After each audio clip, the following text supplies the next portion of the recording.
It's been a little over a year since Ridley Scott's The Last Duel was released in cinemas. I saw it twice in the span of 2 days and would easily rank it among the best films of the decade so far. Severely underrated, the intricate craftsmanship and powerful storytelling are what leads it to rank among Scott's best for me, up there with Alien and Blade Runner. Ben Affleck and Matt Damon also returned to scriptwriting together after their Oscar win in 1998 for Good Will Hunting, and they certainly do not disappoint. Based on Eric Jager's 2004 book, The Last Duel, a true story of crime, scandal, and trial by combat in medieval France, the accuracies are bountiful.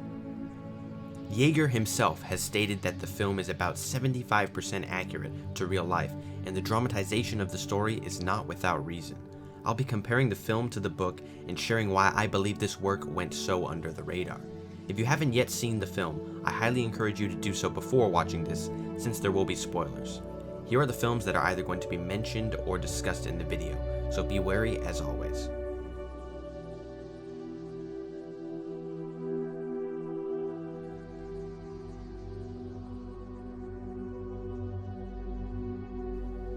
In 2021, 9 out of the top 10 highest grossing films in the United States all belong to existing franchises, with the 10th being Free Guy, which brings together a multitude of already prominent IP cameos. The Last Duel only grossed under $11 million, ending up in 64th place, an incredibly underwhelming result for a cast of such stature. A historical epic directed by Scott, something we've seen before with the immense, undying popularity of Gladiator, and a proven cast containing Jodie Comer, Adam Driver, Matt Damon, and Ben Affleck. The Last Duel seemed set up for certain success, so why did it practically go unnoticed? With the continued prospering of film franchises, it can be difficult for many creative ideas to stand on their own nowadays. Marketing has risen in importance, and without a dedicated plan, failure can be imminent. The timing was certainly one of the most unfortunate aspects that led to its disappointment, since Halloween Kills, Dune, and No Time to Die all were released in the same month. The trailers were practically invisible throughout the internet, and I hadn't seen any of them until just before I went to the cinema.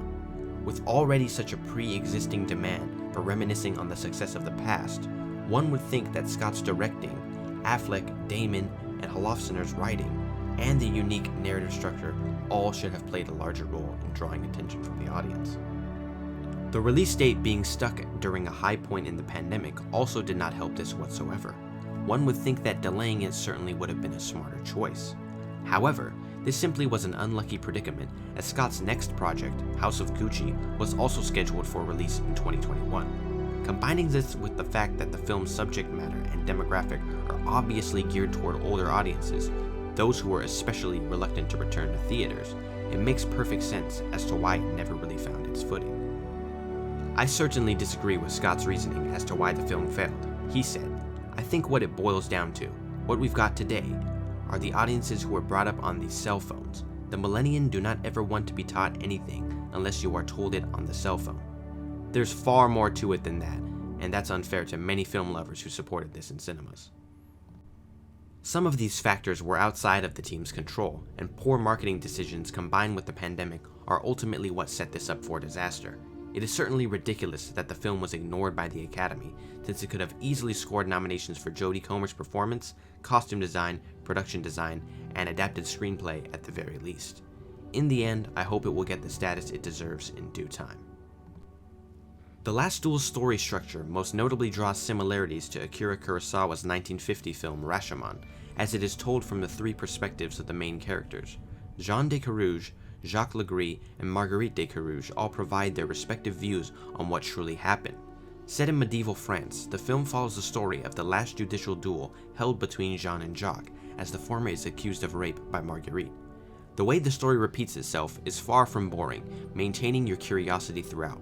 While Rashomon takes a more psychological approach to its style of storytelling due to its allegorical nature, The Last Duel uses the film as inspiration rather than copying it, adding enough nuance to provide an entirely new experience.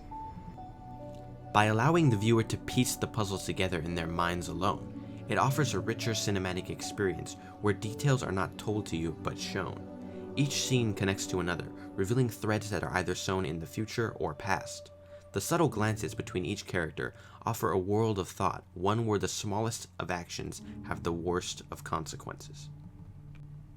Darkness shrouds the frame at all times, serving as a parallel to its period. In a world rampant with war, disease, crimes, and death, Marguerite is subject to an endless current of turmoil. Her husband is unaffectionate, driven by the promise of a dowry. The marriage further weakens due to her inability to conceive a child. Jean and Jacques are the figureheads of vanity, constantly trading trivial blows with one another until an unspeakable crime is committed. The rape scene itself is harrowing and brutal, with many questioning its need to be shown multiple times. I believe that it gets its message across by doing this. While certainly not as controversial as Gaspar Noé's Irreversible, which I fully understand why anyone would be completely disgusted with, showing the subtle differences between the perspectives is necessary to convey why Legree acts the way he does. Blinded by his ego, Legree believes that Marguerite loves him, and the novel reinforces this very notion of unbounded delusion. We see doubt constantly being placed upon her. Did she imagine it? Did she enjoy it? Did she actually love Legree? Her claim is equivalent to nothing without her husband's backing. We are supposed to feel disgusted and uncomfortable throughout this. The meticulous nature of the plot is filled with detail that people may not have noticed without reading the book. For example, we see hints of the true nature of King Charles VI, who struggled with mental health issues throughout his life, and this is displayed through his behavior. The politics behind Count Pierre's relationship between him and Legree also come into play, serving as a perfect device for the growing disdain that Legree and Carouges soon have. The audience sees the favoritism, and the faulty system serve as a blockade for Marguerite gaining justice, since even her life becomes directly at stake. The backgrounds of the men are heavily expanded upon, providing an element of stakes that would otherwise be missed. One of the main strengths of the film is how it builds Marguerite's character from severely limited historical evidence. Olofsener and Comer paint a clear picture of how difficult it was for a woman to stand up in a time filled with nothing but turmoil, and the small differences add up to how Marguerite would have behaved in reality. By the time we reach her perspective of the story, we have enough information to understand what may have been fabricated under the guise of evil or misdirection. The key information that the book provides is enough for the character to come to life on screen, something which should have been given more credit. In an article from the LA Times, Jager states, from an absolute philosophical point of view, nobody but Jacques Legree and Marguerite and those who were in the room know the truth. But the overwhelming likelihood is that she was telling the truth. Her story is detailed and persuasive, and she ran such a great risk to speak up at a time when women were supposed to keep silent about such things. I think the film makes the right choice. By presenting the facts from an empathetic point of view, it allows the viewer to understand how systems of power have evolved throughout time. They have improved greatly, but we are still pushing forward to a time when justice will always prevail. As we have seen through Jodie Comer's most recent work, Prima Facie, cases like these are often more enveloped in shades of gray than black and white. What reason would Marguerite have to stand up against injustice if it didn't occur? She has her own life at stake and the life of her child at stake, subjecting herself to the fate of a system designed to protect those in power, ultimately leaving her fate to the pride of petty men.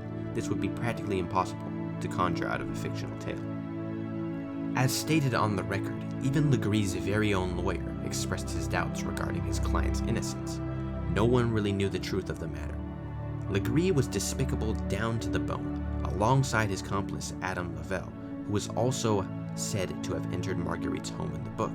While the trial proceedings are succinct in the film, they actually lasted months in reality. The final duel itself is impeccably crafted, and of course elevated for the sake of dramatization. Jager's description of the duel is filled to the brim with imagery, but translating it exactly would offer quite a stale battle to the audience. In the same article, Jager claims there were 3 chroniclers who gave detailed accounts of the sword phase of the fight, and they have slightly different accounts of how Carouge managed to get Legree on the ground. Did Legree stumble, or did he trip, or did Carouge, according to one account, grab him by the helmet and throw him down? One of the chroniclers talks about an opening joust, but I had to elaborate a little bit on how a joust like that would unfold with lances broken. Eventually, you have 2 men on the ground, fighting with hand weapons rather than lances. The impracticality of the armor probably ended up being the downfall for Legree, as he either tired himself out or fell prey to the weight of his own gear. The hits are gritty, dynamic, and with consequence. One blow clearly has the ability to alter the final outcome of the duel. This is how historical facts should be changed, with creative intent to evoke emotion while keeping the results unchanged. This and Gladiator are distinct in terms of their subject matter, but this scene alone triumphs over any battle scene in the former. The Last Duel is a far superior film in every aspect to me, and it's interesting to see how under the radar this went compared to it. Cinematically riveting, every strike brings you to the edge of your seat. In particular, the sound design shines brightly in this scene, and from the pieces of wood shattering against one another to the clash of armor in the wide-scale arena, there is no reason why anyone would be disappointed by the climax. By carefully placing its focus on moments of significance, it's easy to put our minds within the subjective truth of the person. Legree's pride strays into the waters of delusion, only to be fully engulfed by them, even past his final, dying words. He believes he has done nothing wrong and has been struck down unjustly by the word of God.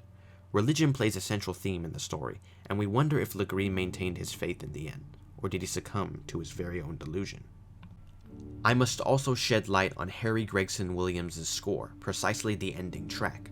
I've listened to the full album multiple times, and the closest version we get to the final mix of the song is titled The Duel, but I cannot understate the brilliance of it. The buildup of emotion mixed within the characters and viewer as Jean pumps his fist into the air, celebrating his false notion of personal victory, unintentionally undermining Marguerite's narrow escape as she trudges along, culminates in the perfect ending, one filled with relief, yet an ever-lingering sense of dread. Although justice is finally served in the end, part of the hefty weight placed on us remains. The futility of it all certainly casts a somber shadow over Marguerite's future, and the harrowing realization sets in that the struggle the victims go through lasts a lifetime. Overall, the commentary on the patriarchal aspects of the judicial system is straightforward yet effective.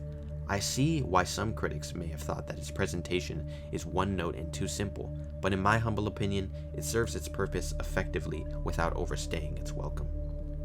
Everyone in the cast delivers a great performance, and Affleck's small supporting role is one of his best in years. Jodie Comer undoubtedly steals the show and proves that she is among the best working actresses today. Scott's attention to detail provides us with his best work in years, leading to an emotionally powerful and resonant payoff that immerses you fully in the world. This film deserves more attention, and its artistic and historical merit earns its title as a truly great piece of art. You can watch The Last Duel on either HBO Max or Hulu if you haven't yet, and I also highly recommend reading Jager's book for all the extra insight you need. Thank you for watching. Be sure to subscribe with notifications on and leave a like, and comment down below your thoughts on both works. If you'd like to support my work even further, please consider checking out my Patreon. The link is in the description below. Thank you very much to those who already have. You can follow me on Instagram now at Cinema to the Max to get instant updates. I'll see you in the next one. Have a wonderful day, and don't partake in any duels.